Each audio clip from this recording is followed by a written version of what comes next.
Hello, everybody, and thank you for tuning into the Mixed Texan Report. I am back after a long hiatus all last week from this channel.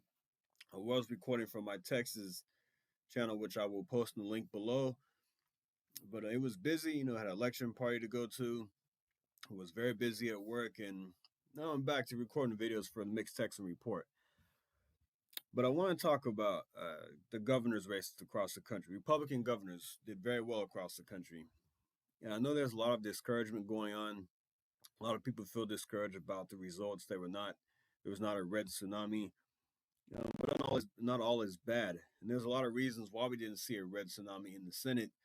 The map was just not in our favor. We're going up against incumbents with a lot of money.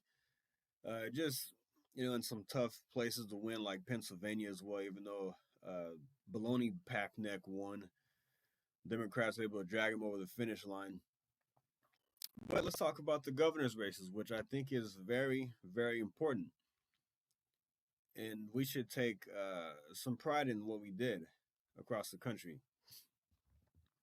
Governor's races are very important because they are in charge of their states. And we can be shielded and protected from DC, someone with a strong governor. And we had some very good successes. So let's talk about that.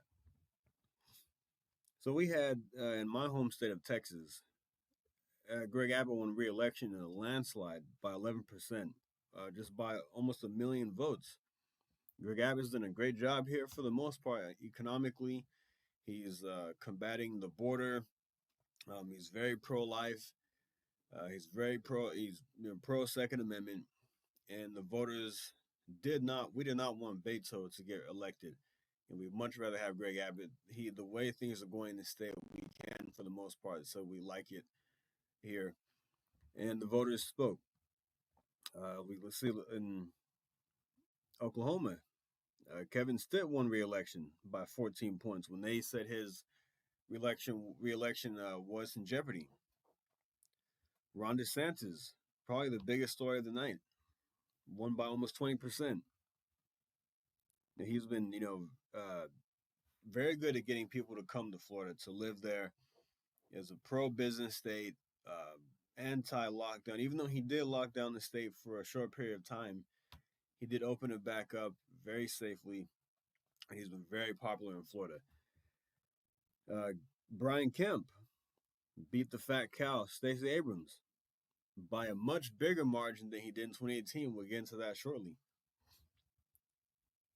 Alabama, the governor there won re-election in the landslide. Let's take a look at Arkansas. Sarah Sanders, which is going to be far better than Hutchinson was in Arkansas. I think she is going to make that state very attractive to move to. She is an America First candidate, and I think we need more governors like her across the country who are going to stand up to the Biden administration, who are going to stand up to the swamp in D.C. and protect the people from crazy left-wing policies that could be coming out. I think Sarah Sanders would be a great governor. She's going to do a great job in Arkansas, and I couldn't be more happy to have her there in Arkansas. I don't live there, but I have my in-laws live in Arkansas, so I'm very happy. And I think she can do some great things for that state. Tennessee, they reelected their governor in a landslide. South Dakota, Kristi Noem won by a much bigger margin than she did in 2018. We'll talk about that shortly as well. Idaho, Brad Little won re-election by up 40%. Idaho has a very strong economy, very low unemployment. A lot of people have been moving to Idaho, and there's been worry about Idaho going blue because a lot of Californians are moving there, but that is not the case. I've looked into that. There are a lot of conservative-leaning Californians moving to Idaho because they want to keep that state free and they want to get away from the left-wing looniness of California and all the problems they have out there. So Idaho is not in any danger of going blue. I'm not saying everybody moving there is a Republican, but there was a study done, and 60% of the people coming from California, there's about 1,000 people polled, 60% of them are Republicans. That is great news. As you can see in the results here, And in 2020, Donald Trump won that state in a landslide. They reelected their governor this year in a landslide. Idaho is a very great place to live. Economically, you have a lot of land there, low taxes. It's a great place to live. Nebraska, Iowa. We'll get to Iowa shortly. You see, DeWine won re-election in Ohio in a landslide re-election. These are all great things that we can be proud of. And let's talk about 2018. We take a look at Chrissy Noem. She won by 3% in 2018. Now she won by 27%. Ron DeSantis won by a slither, 0.4%. Now he's increased his margin to 19%. Kim Reynolds in Iowa won it by 3% in 2018, and she won by 16% this year. Brian Kemp in Georgia, 1% in 2018, won by 8% this year.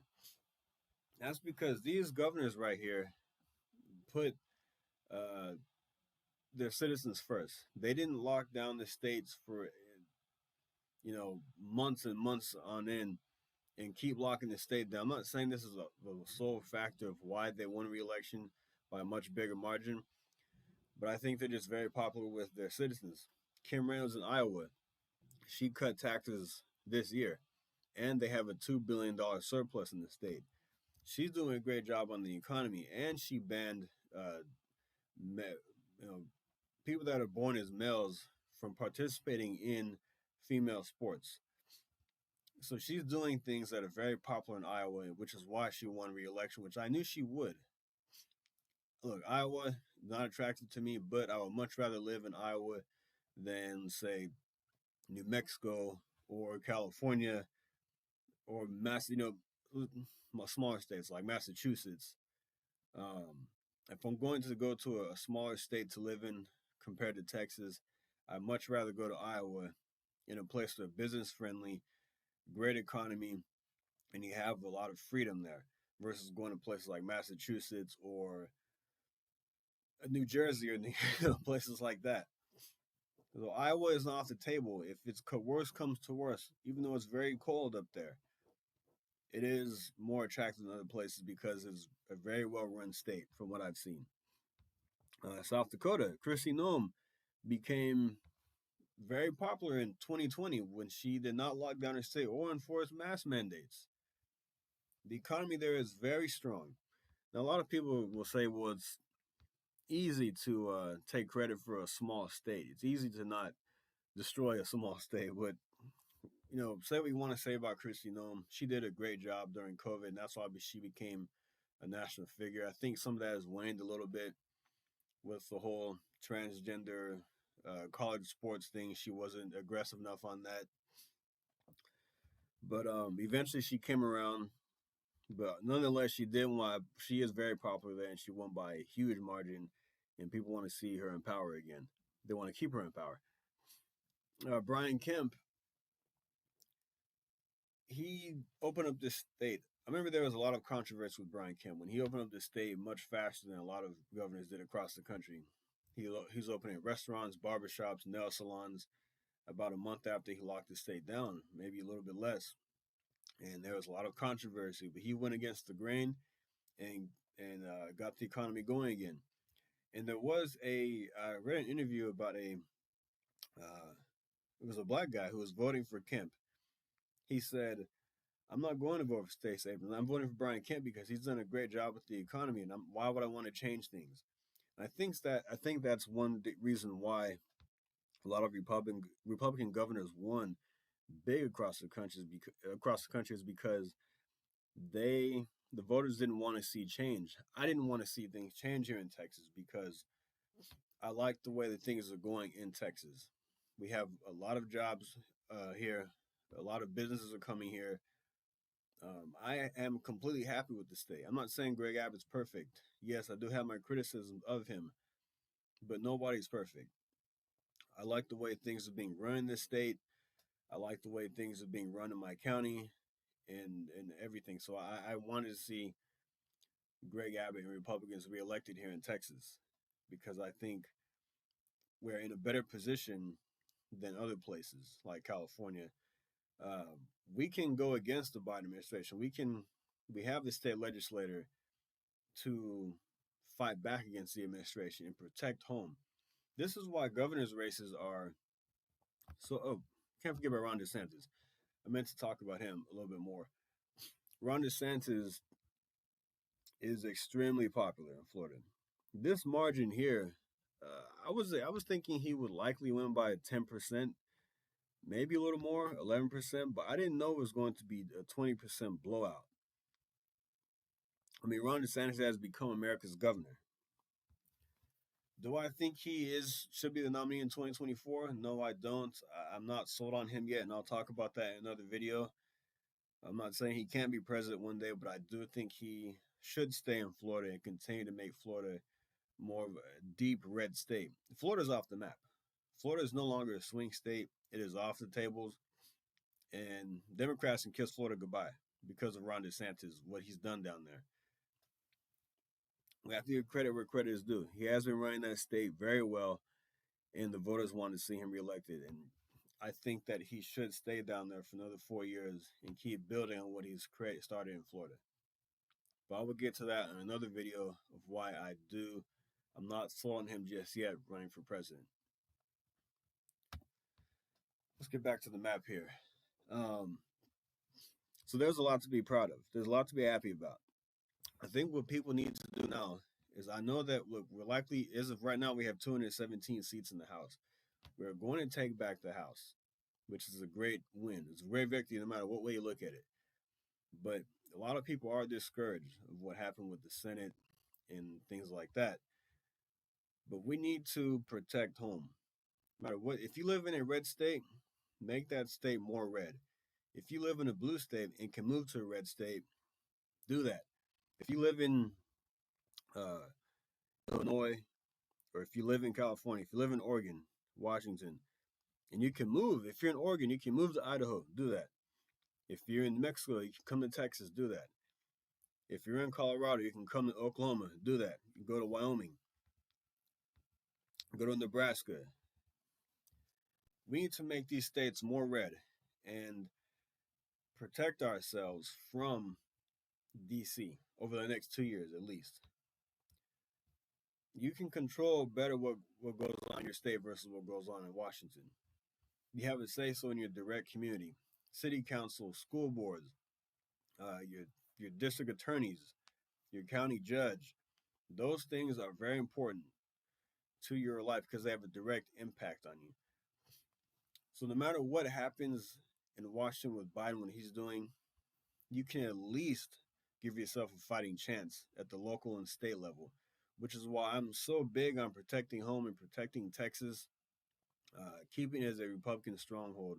We are not going blue anytime soon. That was evident in the election results. Florida is a red state.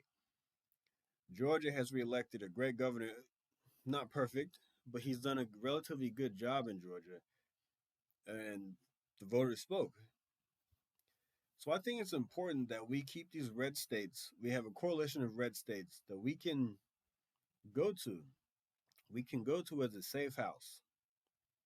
And that's why it's so important to get involved with your local elections. And on the state level, it's very important to campaign, to donate, to give candidates money so they have the resources and the tools to reach voters, to knock on doors, to do get out the vote efforts, and things like that. So it is very important to make these red states blood red. And I couldn't be more proud of my state in Texas and what we did this election. We sent a resounding message that we do not want liberalism here. We do not want any of that nonsense here. We sent Beto packing again, this time by a bigger margin than 2018. So yeah. Anyway, guys, like and subscribe.